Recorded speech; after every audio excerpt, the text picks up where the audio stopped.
ઘરે તમે સ્નાન દાન ધ્યાન જે કંઈ કરો એના કરતા કોઈ તીર્થમાં જઈને કરો તો એનાથી તમને હજારો ગણું ફળ મળે છે. 1 ગણું દાન સહસ્ર ગણું ફળ મળે, 1000 ગણું. આ તીર્થનો મહિમા છે. બીજી જગ્યાએ આપણાથી કોઈ અપરાધ કોઈ પાપ થયો હોય તમે તીર્થમાં જાઓ એટલે બધા જ પાપ ધોવાઈ જાય, બધા જ અપરાધો દૂર થઈ જાય. પણ તીર્થમાં ગયા પછી માણસ સાવધાન ન રહે, તીર્થમાં જઈને કોઈ પાપ કરે તે પાપ ક્યાંય થવાતું નથી, એને ફરજિયાત ભોગવવું પડે, ભલે માણસ ગમે એટલો મોટો કેમ ન હોય. તીર્થયાત્રામાં જનારે બહુ સાવધાન રહેવું પડે કે અહીંયા મારાથી કોઈ ભૂલ ન થાય, કોઈ પાપ ન થાય. નહીંતર એ પાપ ક્યાંય ન ધોવાય, એને ફરજિયાત ભોગવ્યા વગર છૂટકો નહીં. અન્ય ક્ષેત્રે કૃતમ પાપમ તીર્થ ક્ષેત્રે વિનશ્યતિ, પણ તીર્થ ક્ષેત્રે કૃતમ પાપમ વજ્રલેપો ભવિષ્યતિ, એમ લખ્યું આપણા આચાર્યોએ.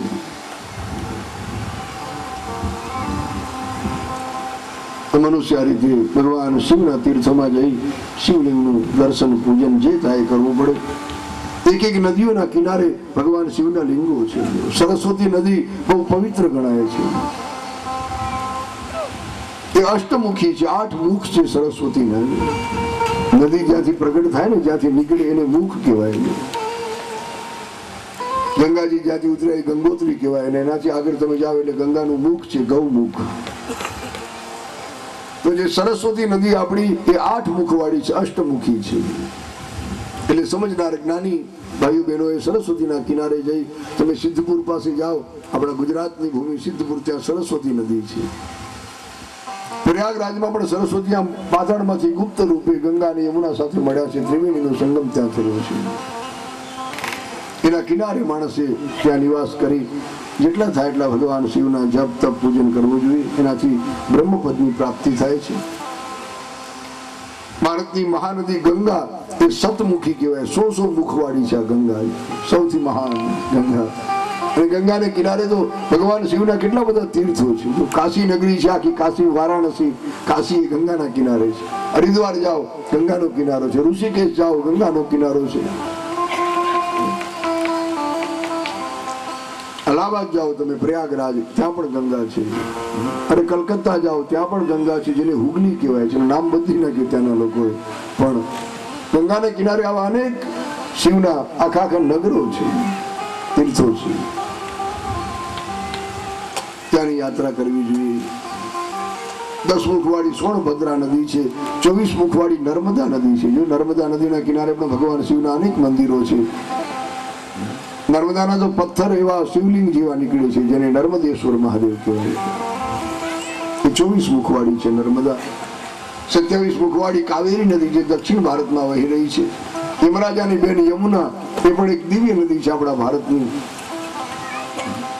હમણાં આ બધી નદીઓને માણસે બહુ અપવિત્ર બનાવી દીધી છે, એકદમ ગંદી બનાવી દીધી છે. ગંગામાં યમુનામાં મોટા મોટા શહેરોને આખી ગટરો ઠલવાય છે. તમે દિલ્હી જાઓ, દિલ્હી કેટલું મોટું શહેર છે, આપણા ભારતની રાજધાની કહેવાય. એ યમુના કિનારે છે, પણ આખી દિલ્હીની ગટરો એમાં ઠલવાય છે.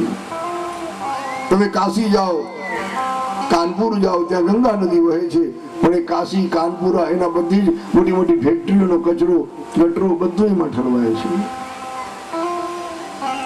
આજ કેટલી મહાન ભારતની નદીઓ, પણ આજના સ્વાર્થી માણસો એને ગટર જેવી બનાવી દીધી. હવે આપણી સરકાર હવે શુદ્ધ કરવા માટે પ્રયત્ન કરી રહી છે. હમણાં જ મેં વાંચ્યું કે ગંગાને શુદ્ધ કરવા માટે 7,000 કરોડ રૂપિયા ભારત સરકારે જાહેર કર્યા છે. પેલા પણ 2,000 કરોડ જાહેર કરેલા, પણ એમને ચવાઈ ગયા. ગંગાજી એમને રહી છે, કોઈ શુદ્ધ થયું નહીં. હવે 7,000 કરોડ જાહેર કર્યા છે. એ બધા ટાપીને બેઠા હશે, કોના ખિસ્સામાં જાય. ગંગા યમુના મોટી મોટી નદીઓની આપણી દશા બગાડી નાખી. આજનો સ્વાર્થી માણસ એ બીજાનું કઈ વિચારતો નથી. કેટલી પવિત્ર નદીઓ હતી, જેનું નીર અમૃત જેવું હતું, પણ આજ આખી આખી ગટરો છોડી મોટી મોટી ફેક્ટરીઓના એ રસાયણ વાળા જે કચરા છોડીને આખી નદીઓને અપવિત્ર કરી દીધી છે, મલિન બનાવી દીધી. હવે એના શુદ્ધિકરણ માટે કેટલી મોટી મોટી જાહેરાતો થાય, યોજનાઓ બને. શરૂઆતમાં થોડી ઘણી મહેનત કરશે, કોઈ મોટા મોટા મશીનો મગાવશે, થોડો ઘણો કચરો કાઢશે, આ પછી રૂપિયા ખિસ્સામાં પધરાવી સ્વિસ બેંકમાં જમા કરાવી દેશે. ઘણાને બીક લાગી કે ભારતની બેંકોનું ઠેકાણું નહીં, ક્યારે ઉઠમણું થઈ જાય એનું, એટલે સ્વિટ્ઝરલેન્ડમાં મૂક્યા હોય, સ્વિસ બેંકમાં, વિદેશોની બેંકોમાં. હમણાં જ મેં વાંચ્યું 4-5 દિવસ 7,000 કરોડ ગંગાના શુદ્ધિકરણ માટે આપણી કેન્દ્ર સરકારે જાહેર કર્યા છે, આખી યોજના બનાવી છે। નદીઓ કેટલી દિવ્ય હતી કે જેનું નીર અમૃત સમાન હતું, પણ આજ એ જળને આપણે બગાડી નાખ્યું। તો કઈ નદીના કેટલા મુખ છે શિવ પુરાણમાં લખ્યું કે સરસ્વતી નદી કે 8 મુખવાળી, ગંગા સૌથી મહાન કારણ કે એના 7 મુખ છે, 100 મુખ છે। 10 મુખવાળી તુંગભદ્રા નદી જે દક્ષિણ ભારતમાં છે, 9 મુખવાળી સુવર્ણમુખી નદી, 27 મુખવાળી કાવેરી નદી એ પણ દક્ષિણ ભારતમાં વહે છે, 24 મુખવાળી નર્મદા નદી એ પણ પવિત્ર, એને કિનારે પણ ભગવાન શિવના અનેક મંદિરો, અનેક લિંગો સ્થાપાયેલા છે। જે સમજદાર મનુષ્ય છે એને સદવર્તન સદાચાર પૂર્વક એ તીર્થમાં નિવાસ કરવો જોઈએ, કારણ કે તીર્થમાં જો માણસ સાવધાન ન રહે તો એનું રજ જેવડું પાપ પણ ગજ જેવડું બની જાય છે, રજમાંથી ગજ થઈ જાય। માણસ 3 રીતે પુણ્ય કરે, 3 રીતે માણસ પાપ પણ કરતો હોય છે, કાયિક, વાચિક અને માનસિક। અમુક પાપ શરીર દ્વારા થાય એને કાયિક પાપ કહેવાય, અમુક વાણી દ્વારા થાય એને વાચિક પાપ કહેવાય, અમુક મનથી પણ માણસ પાપ કરતો હોય, મનથી પણ બુરા વિચાર કરે કે ફલાણાનું કાસળ નીકળી જાય, આનું નિકંદન નીકળી જાય, આનું આમ થઈ જાય, આનું તેમ થઈ જાય, ભલે મનમાં માણસ વિચારતો પણ એ માનસિક પાપ કહેવાય। 3 રીતે તમે પુણ્ય પણ કરી શકો અને 3 રીતે પાપ પણ થઈ શકે, કાયિક, વાચિક અને માનસિક, કાયાથી, વાણીથી અને મનથી। અને આ 3 રીતે તમે પુણ્ય કરો તો પુણ્યનું ફળ સારું મળે, સુખ મળે, સંપત્તિ મળે, અને પાપનું ફળ દુઃખ છે, વિપત્તિ છે। ભગવાન સદાશિવની કૃપાથી તીર્થમાં જઈને જો માણસ જપ કરે, તપ કરે, ધ્યાન કરે, દાન કરે, એનાથી એનું જીવન પવિત્ર થાય, કાયિક, વાચિક, માનસિક બધા જ પાપોનો નાશ થઈ જાય છે। વાણીનું જે પાપ છે એ સતત જપ કરવાથી દૂર થાય છે, જેટલા વધારે જપ કરો વાણીનું પાપ દૂર થઈ જાય। આ શરીરનું જે પાપ છે કાયિક પાપ એ તપ કરવાથી દૂર થાય છે, અને ધન દ્વારા થતું જે પાપ એનું દાન કરવાથી દૂર થાય છે। કઈ રીતે પાપોને દૂર કરવા એનો પણ સુંદર રસ્તો શિવ પુરાણમાં રીતે બતાવ્યો છે કે શરીરના પાપને દૂર કરવા ખૂબ, વાણીના પાપને દૂર કરવા ખૂબ જપ કરો, દેહનું પાપ જે છે એને દૂર કરવા થોડું તપ કરો। જો અત્યારે 9 દિવસ આપણને તપ કરવા માટે મળ્યા છે, તમે સવારે બપોરે સતત મંડપમાં નથી ખાતા, નથી કંઈ પીતા, પ્રેમથી આ ભગવાન સદાશિવની કથા સાંભળો છો, આ તમારું મોટું તપ છે। અને આવું તપ જોઈ ભગવાન ભોળિયોનાથ રાજી થાય કે આવી ગરમીમાં વૈશાખ મહિનો છે છતાંય મારા કેટલા બધા ભક્તો પ્રેમથી નથી ખાતા પીતા વગર મને સાંભળી રહ્યા છે, ભોળોનાથ રાજી થાય। આ એક તપ છે તમારું, અને આવું તપ કરવા માટે જ આ માનવ શરીર આપણને મળ્યું છે। તમે જો પશુ પંખી બિચારા તપ નથી કરી શકતા, કારણ કે પશુ પક્ષીને ખબર જ નથી કે કઈ રીતે તપ કરવું, તપ કરવાથી શું ફળ મળે, એનું પરિણામ શું એ જાણતા નથી। આ એક માનવ શરીર એવું આપણને મળ્યું છે કે જેનાથી માણસ તપ કરી શકે અને ઘણું ઘણું મેળવી શકે છે।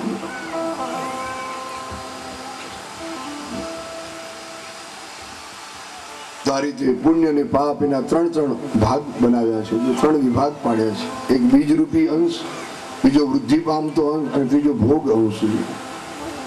એમાં જે બીજરૂપી અંશ છે એ જ્ઞાન દ્વારા નષ્ટ થાય છે, વૃદ્ધિ પામતો અંશ એ જપ અને તપ કરવાથી અને દાનથી નાશ થાય છે, અને જે ત્રીજો ભોગરૂપી અંશ છે પુણ્ય અથવા પાપનો, એને ભોગવ્યા પછી એનો નાશ થાય છે। પુણ્ય અને પાપના 3 વિભાગ આ રીતે પાડ્યા છે, બીજ અંશ, વૃદ્ધિ પામતો અંશ અને ત્રીજો છે ભોગ અંશ। ત્રીજો જે વિભાગ છે ભોગ અંશ, ભોગવ્યા પછી છૂટકો થાય। અમુક કર્મ એવા હોય કે આપણે ફરજિયાત ભોગવવા પડે, ગમે ત્યાં તમે દોડો, ગમે તેના પગ પકડો, ગમે એટલા આંસુડા વહાવો, છતાં જ્યાં સુધી ભોગવી ન લઈએ ત્યાં સુધી દૂર થતું નથી। પ્રારબ્ધ કર્મ એવું છે ને ફરજિયાત ભોગવવું પડે। એટલા માટે તીર્થમાં ગયા પછી માણસે ખૂબ સાવધાન પૂર્વક રહેવું પડે, ત્યાં જઈને કોઈ પણ પાપ ન કરવું જોઈએ। જપ, તપ, દાન આ બધું તીર્થમાં જઈને કરાય, પણ કોઈ પાપ ન કરાય। પ્રયાગરાજમાં કથા સાંભળતા ઋષિઓ વતી સૌનક મુનિએ પૂછ્યું છે કે હે સુતપુરાણી મહારાજ, તમારી મંગળ વાણી સાંભળી અમને બહુ આનંદ થાય છે। આ તમારા વચનામૃત કથામૃતનું પાન કરતા કરતા અમે ધરાતા નથી, તૃપ્ત થતા નથી.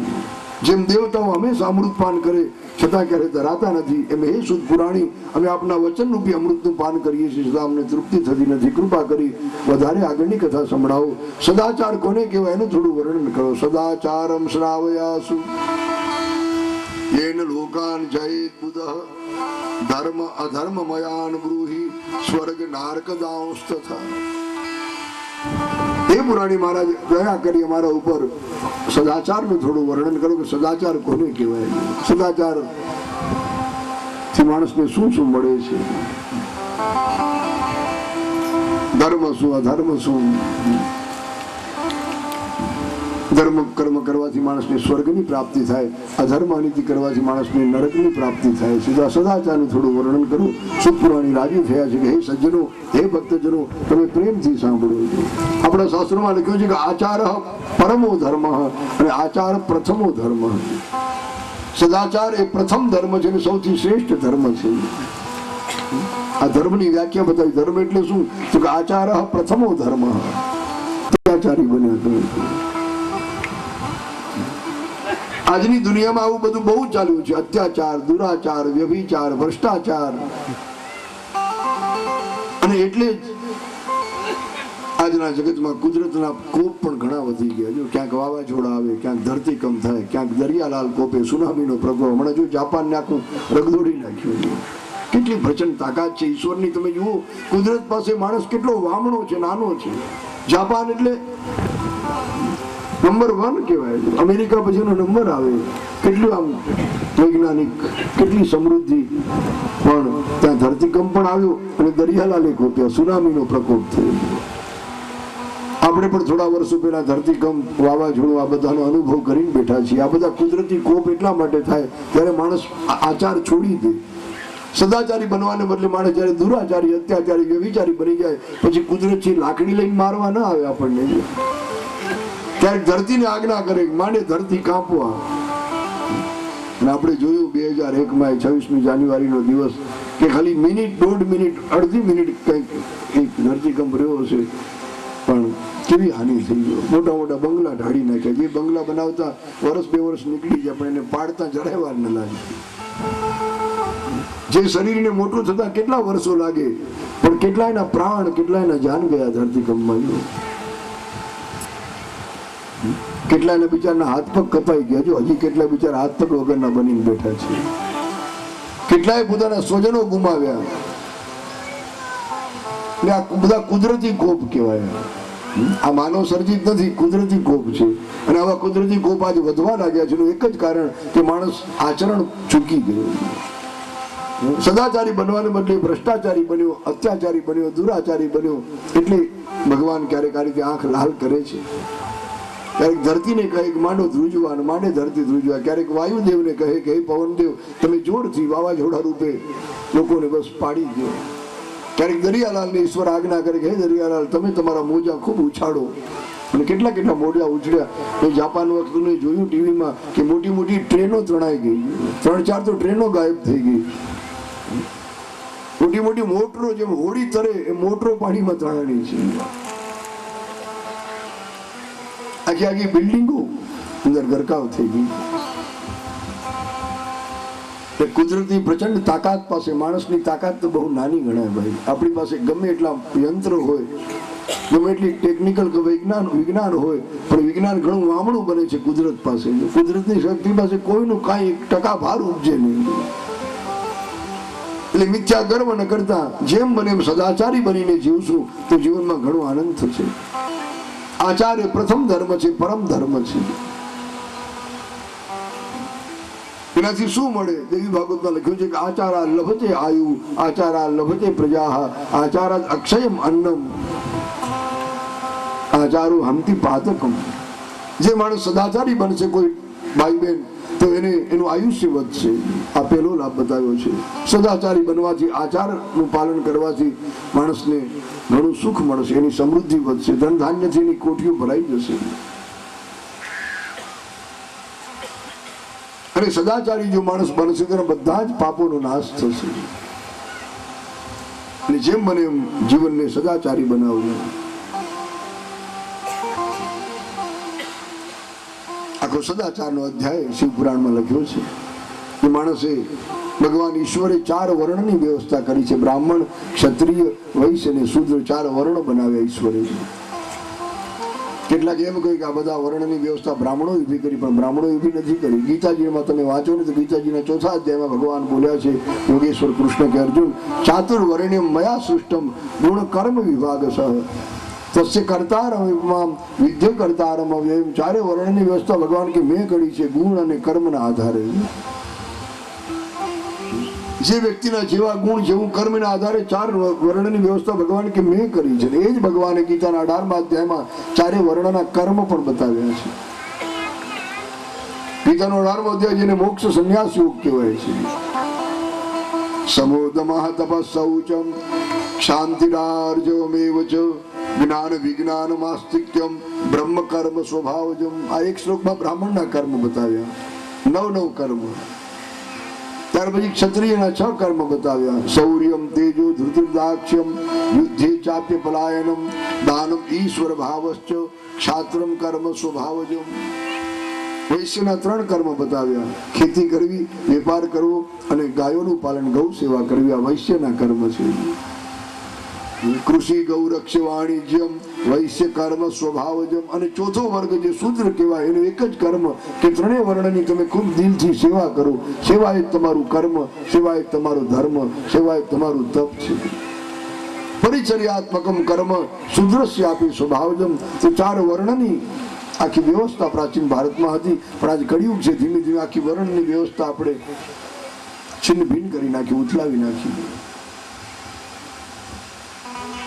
બ્રાહ્મણ છે એ વખતે સમાજનો શિક્ષક બન્યો છે. બધાને એમણે બોધ આપ્યો, શિક્ષણ આપ્યું અને શિક્ષણનું કામ સંભાળ્યું. ક્ષત્રિય હાથમાં હથિયાર લઈ બધાની સમસ્ત પ્રજાના રક્ષણનું કામ સંભાળ્યું, તે સમાજનો રક્ષક બન્યો.